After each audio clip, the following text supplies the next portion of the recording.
is having a town hall on supporting children's emotional wellness during COVID, with a COVID lens. So that's going to be a separate Zoom. So there's going to be a little bit of a delay. So Taina and I are going to shoot to end this Zoom at about 6:55 to give time for everyone to jump to the town hall. And we're going to put that link in the chat whenever before 6:55. But for this time, before 7 o'clock, we're just going to sort of have an open floor discussion on the reopening of schools, which seems to be the biggest and most pressing issue affecting schools nationwide. And also we're talking about priorities for this committee going forward. I know we had a meeting, probably June. Our June meeting was covered that topic, but we wanted to give perhaps priorities have changed over the summer into the start of fall. And we wanted to give both committee members and members of the public an opportunity to discuss their priorities, discuss what's going on with you guys, and see what happens going forward. Tiana, you have anything to add?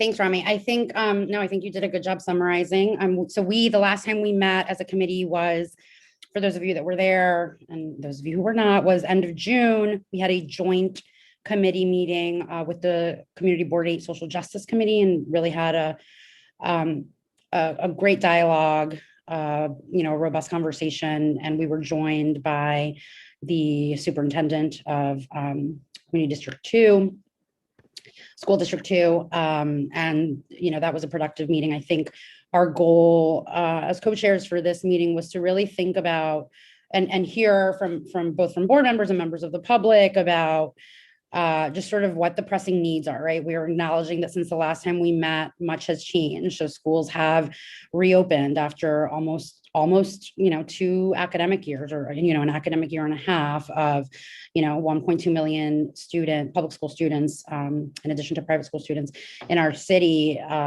learning for the most part remotely. And so with public school kids in particular back in schools, and the opportunities and just frankly challenges that has presented our district, our families, our students, our parents, just an opportunity to hear from you all so that we can determine really what the next few months of meetings and agendas and priorities are for us as a committee, and to ensure that we are being responsive to the concerns that members of the community have. So I think with that, I'd love to open this up for discussion. It's a small and intimate group. So I think, we can, I don't know if everyone will be able to unmute themselves. I think you can raise your hand if that's what we're doing. And yeah, really, I think open comment, open discussion, but with a lens of like, what are the things that as a committee we should be discussing and focusing on, from here through the end of the academic year for 21-22.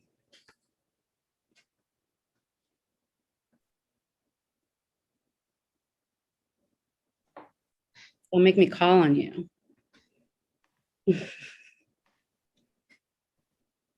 Julia, I see you have your physical hand up. Yeah. I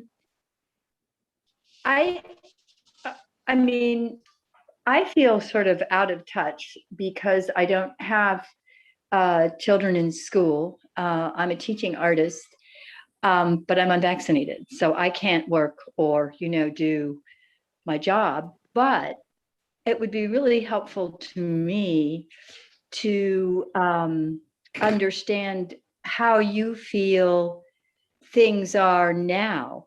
School hasn't really been open that long.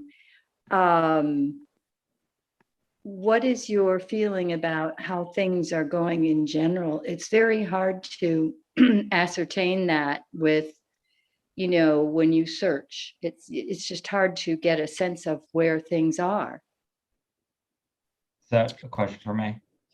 No, I mean, I think, yeah, I was going to turn it over to you. I think Rami has obviously first person perspective as a high school student in New York City public schools. So I'll turn it over to him shortly. I think there's right, like it hasn't been that long, right? It's been less than a month since schools have reopened. And I think the realities vary and are different district to district and borough to borough and school to school. And certainly I think are different based on grade level. And so, I think personally, I've heard a range of reactions to how school reopenings have gone, but I'll turn it over to Rami, who, can share his own personal perspective. And again, I think this is sort of the perspective of him as a student, not of the committee or of the board, or, overall. For sure. Thank you for the question. So there's been a few things, as always, happening with public schools. One, like even when we come back from summer on a normal school year without COVID, there's always a lot going on, especially with the holidays happening around the start of school, but also just normally with programming being halted for 3 months and then resuming. It's always been there. The start of school has never been easy for anyone, a student or an educator. And I think that's important to note. But with the pandemic layered on top of that, that adds just a tremendous layer of uncertainty, so to speak, surrounding schools being open for good, and B, staying safe in school. It's been long proven that students who don't feel safe in school don't learn, which frankly, if you don't learn, then why do you go to school, right? So safety is obviously, and also for personal reasons, safety is also obviously the number one reason, the most important thing in schools, from a school administration perspective. So with COVID being the biggest threat right now, there's been a lot. So of course, mandatory mask wearing. The second thing is vaccines, right? Everyone should get vaccinated, but in schools, they can't mandate vaccines for students, but there is a staff mandate that's being litigated at the moment, or past, Taina. Something happened like yesterday. Yeah, no, I mean, I think that it's still sort of in limbo, but for now it can proceed. I think there Right. will continue to be legal challenges. For sure. So making sure staff in buildings, so that's adults, any adult that's in a school building, from custodial staff to our teachers, of course, to paras and aides, to school secretaries, everyone is going to need to be vaccinated. Going forward, I guess it's still being litigated. And then another thing is filtration. As we know, we have an aging infrastructure crisis throughout the whole country, but schools are really impacted by infrastructure and degrading public infrastructure. So that's like a lot of school buildings are really old. For instance, my elementary school building was over 100 years old. I went to PS 290 in the district. So I can't imagine that their ventilation is up to modern day construction standards. But in my school building, we're lucky to have a relatively new building with adequate ventilation. But of course, it wasn't designed in a pandemic. So there's discrepancies in ventilation. So the DOE spent $40 million on air purifiers, claiming that they were HEPA filters, but in fact, they are not HEPA filters. They're whatever HEPA approved or something like that means. And there's a whole lot of issues surrounding that. And the filtration in schools, it's bad. It's not good. Buildings are reporting locked windows, all sorts of ventilation issues. On top of that, there is a global steel shortage. If any of you have heard about this, that a lot of schools aren't able to get laptops that they've pre-ordered. So a lot of students who, if they have to quarantine, if they're not vaccinated, with the changing quarantine rules. If they have to quarantine or they get COVID, God forbid, and they have to stay home, they might not have a laptop because there's a steel shortage and there's no computers being ordered by the DOE because there just aren't any available. And on top of that, you have major staff shortages. A lot of teachers retired during the pandemic or quit, or and the same goes for school administrators. And there's a shortage of substitutes because all of the substitutes that were available pre-pandemic have either retired or done being a substitute, or have come back to be teachers full time because of the shortage. So there's a myriad of issues going on top of our typical transportation and pandemic transportation causes that A, impact students, and B, really impact our teachers, which is probably the most visible impact of all of this, is that teachers are quitting in droves, and that's really bad because otherwise students won't be educated. So that's what's going on in a nutshell. Yeah, hope that was Thank helpful. you. Very helpful. Thank you. Others? Barbara?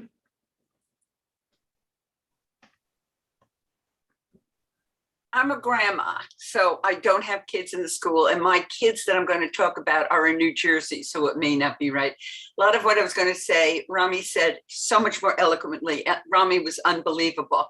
I'll talk about two things. So I have two grandkids that I'll talk about, but my daughter's also a social worker in a community that is mixed. It's an upper middle class, but they also have a large population that may be undocumented and so on. No matter what the economics are, she is overwhelmed with the horrible stories that you hear. Rami is right. Every new year, every September, I hear her say, "Oh, I'm going crazy. It's so busy." It's nothing like the stories that you hear now. The pandemic has had such an effect on families and therefore on the students, of families losing the jobs, fathers becoming alcoholics because they were making a lot of money and now they're barely able to get food on the table, people having to move because they lost their homes. Heartbreaking, absolutely heartbreaking stories that have caused such emotional distress. And I've never heard her talk about as many kids having to go to the psychiatric hospitals as she's talking about now. I'll just tell you, my kids, the older one, it was better. My 12-year-old, who's about to turn 13, was about to enter the new school, the intermediate school, last year. Her friends from the old school, some moved away, a couple of them just hung out with the kids that lived next door, and she really had no social life. She didn't meet any new kids. So she's much happier now because she's actually meeting people and meeting friends and having a good time. It was so miserable for her last year, so lonely. But academically, what Rami sort of said, she took one course because she loved this one teacher who left at the mid-year because she had a baby. Well, not only didn't she come back, but they didn't even know. She showed up and nobody was there. They didn't even know that the teacher wasn't there. This is a good school. And now it's a different teacher each day. They don't quite know what to do with it. And it's like a wasted period that she's having.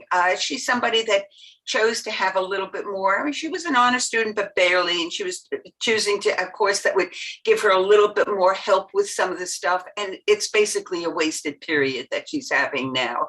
So I think the pandemic has had such a major effect. There's just this level of fear. Do you allow your kids to socialize? There's no good answer. Do you not let them socialize? If you do, there's a level of fear that's involved. Do you let them do the sports? Both of the kids are doing sports. And I just think the level of fear that's there, what Rami said about the teachers seem to be and not settled in the same way, the emotional issues that the kids are having, the economic issues that are causing emotional issues have really made it hard for kids. And it's really sad. And I don't know what to do, except my daughter's a social worker and doing fantastic work. And I think New York City needs more social workers because I think she's making a difference, but I may be precious. She's my idol. Thank you for Thank- sharing that.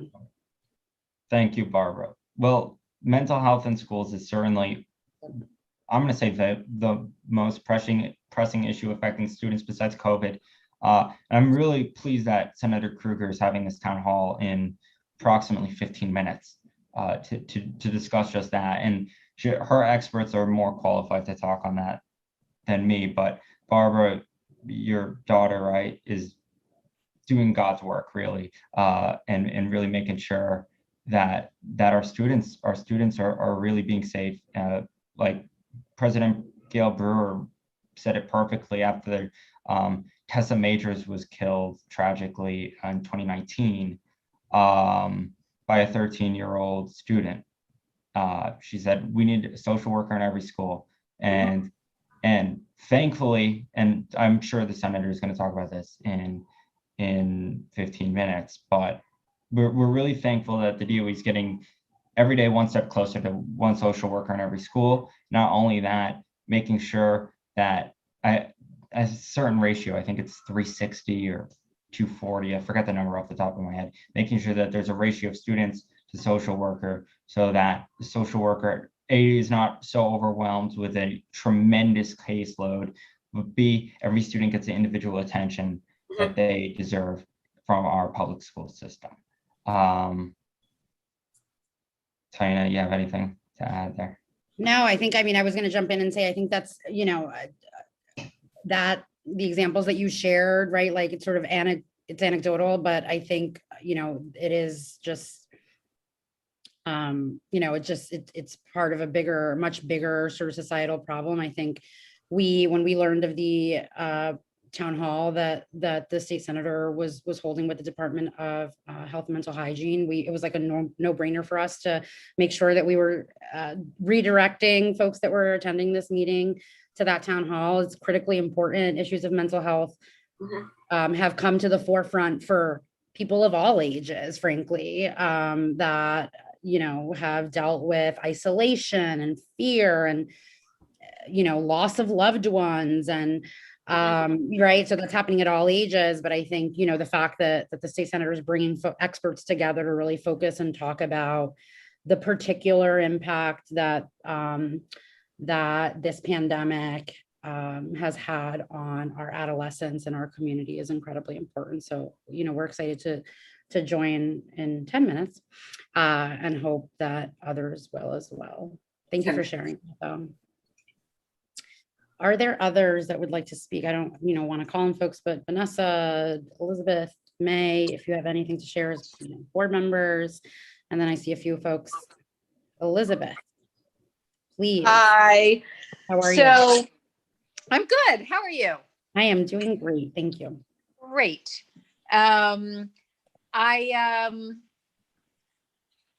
Look, clearly COVID is far and away the 1, 2, 3, 4, and 5 most important issue for schools right now. No question about it. I had a good conversation with Peter a couple of weeks ago about, you know, sort of issues, questions, things for the year. And I don't know if he shared that with the other co-chairs, but I wanted to at least share some of the ideas that I shared with him, which I'll put in the category of on beyond COVID. Yeah, he did and, mention, you know, Elizabeth, just so you know, but I think it's helpful for you to share with the broader group. I'm sorry? I said he did mention to Rami and I, but I think helpful for you to share with the broader group. Okay. Peter wasn't Great, able to. thank you. Yeah. So one of the things that I at least am very interested in over the coming year is what was the impact of the change in high school admissions, in which District 2 priorities were eliminated, which had, you know, the greatest impact was on the students who live in our district.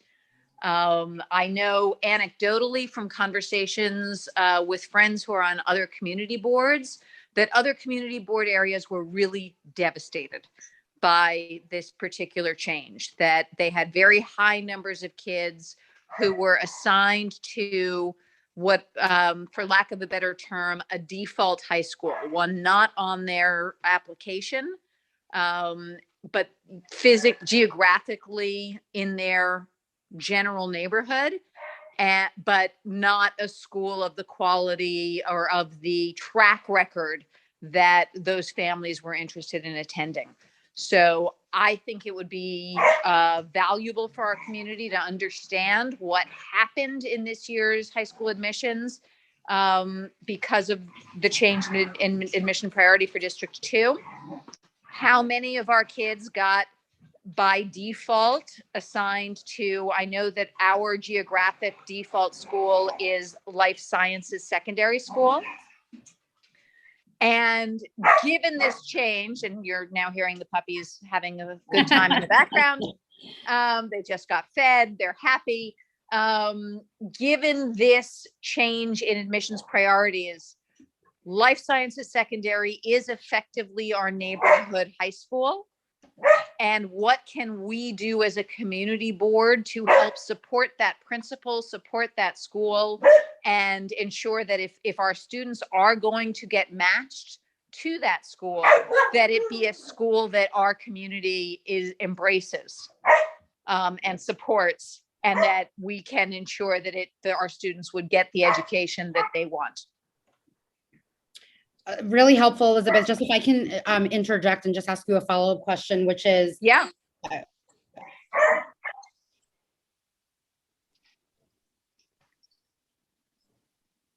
What's the follow-up question?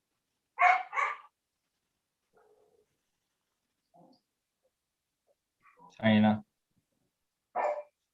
We lost you, I think. Yeah. No.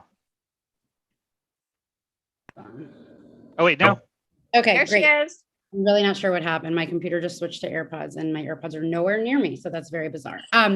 So my question was, Elizabeth, that's really helpful. And I know you are, plugged and know folks in the neighborhood with kids in the schools, but do you have, or should, we seek to get, like, what is your sense of the change in terms of the percentage of kids, like, you're saying it turned into, as a result of these admissions changes, more of a neighborhood school. Like, do we know how that compares to, say, the 2019-2020 academic year in terms of percentages?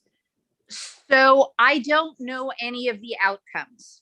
I think there, a good friend of mine, actually somebody I've known since we went to business school together, is the chair of Community Board 2, and she was able to actually get numeric counts of all of the kids in those local in those local middle schools who got assigned to, in their case, it was Murray Bergtram High School.